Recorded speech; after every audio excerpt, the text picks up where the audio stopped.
Assalamualaikum warahmatullahi wabarakatuh. Kami dari kelompok 4 akan melanjutkan presentasi mengenai bab 7 dan bab 8. Bab 7 di sini membahas tentang root dan navigation. Jadi fungsi untuk memindahkan page dari yang satu ke yang satu lagi dengan menggunakan beberapa widget. Hal pertama yang dibahas ini adalah navigator. User Interface Navigation Controller merupakan jenis controller yang mendefinisikan skema berbasis tumpukan untuk mengelola dan menavigasi di antara pengontrol tampilan. Di Android, user menggunakan navigasi Jetpack untuk mengelola berbagai fragmen. Di Flutter, user menggunakan widget navigator untuk mengelola layar dan halaman. Widget navigator bekerja dengan seperti tumpukan layar atau stack yang menggunakan prinsip LIFO, last in, first out. Ada dua metode yang dapat digunakan pada navigator widget, yaitu navigator push dan navigator pop. Berikut merupakan perintah dasar untuk navigator push yang digunakan pada sebuah widget. Kemudian pembahasan selanjutnya merupakan named routing. Named routing yaitu memberi nama pada routing dengan tujuan untuk mempermudah dalam membaca dan menentukan arah dari suatu navigasi. Sedikit berbeda dengan simple routing, di sini kita akan menggunakan navigator push named untuk menuju ke halaman baru, namun tetap menggunakan navigator pop. Untuk kembali ke halaman sebelumnya, navigator push name membutuhkan dua properti wajib, yaitu konteks dan string sebagai nama routernya. Kita juga dapat mengirimkan parameter objek ke dalam root. Tampak seperti yang ditampilkan pada slide, merupakan perintah navigator push name.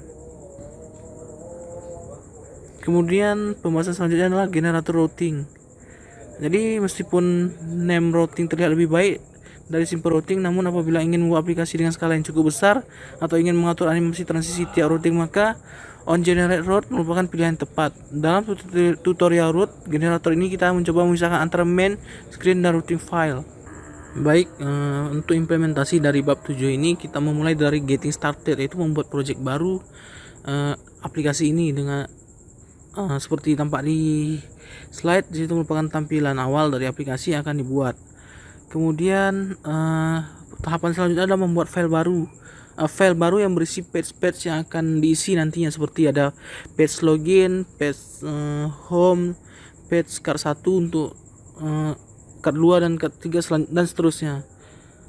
Untuk pembahasan selanjutnya adalah urutan flow dari page yang akan menjadi project kami. Di sini urutan pertama itu dari page login, kemudian dilanjutkan dengan page utama. Dari page utama kita bisa beralih ke ketiga page lainnya, seperti page pesan, page buku, dan seterusnya. Kemudian pembahasan selanjutnya adalah login page. Jadi pada login page yang kami rancangnya terdapat beberapa komponen seperti text, button, entry text untuk menampung inputan user, dan juga satu button yang untuk berfungsi sebagai navigasi.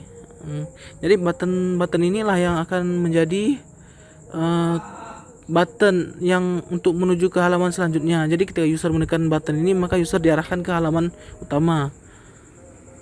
Mungkin cukup sekian yang dapat saya sampaikan. Pembahasan selanjutnya akan dilanjutkan oleh rekan saya. Assalamualaikum warahmatullahi wabarakatuh.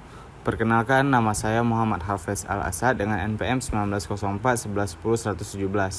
Saya akan menjelaskan tentang chapter 8, yaitu Deep Links and Web URLs.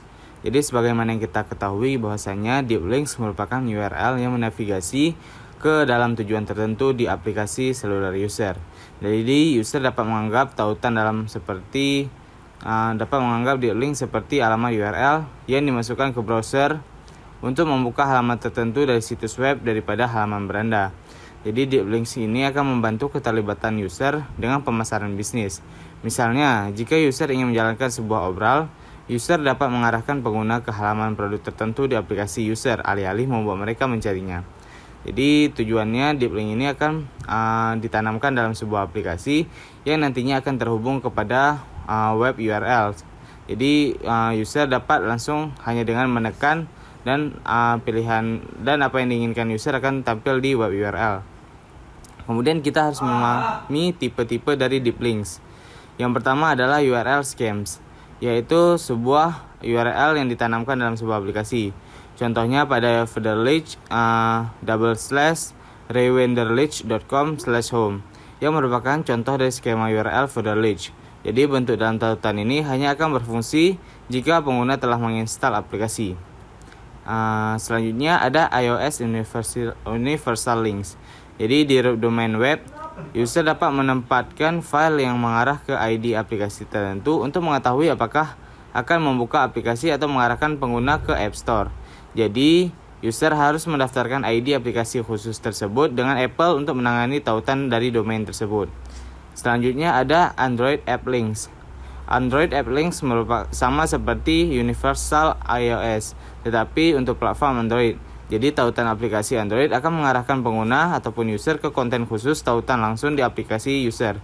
Mereka akan memanfaatkan URL HTTP dan dikaitkan dengan situs web.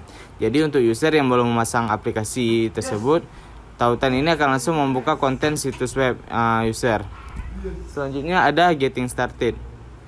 Jadi pada bab ini akan berisi tentang bagaimana user akan masuk ke dalam web hanya dengan menekan link yang terdapat pada aplikasi Android atau iOS. Jadi berikut merupakan contoh dari tampilan awal project. Kemudian ini merupakan running the web. Jadi aplikasi ini telah dijalankan di web seperti Chrome dan sebagainya. Jadi yang pertama ini merupakan tampilan halaman login. Dan selanjutnya ini merupakan tampilan dari daftar buku. Jadi sekian dari presentasi kami, lebih dan kurang kami mohon maaf. Assalamualaikum warahmatullahi wabarakatuh.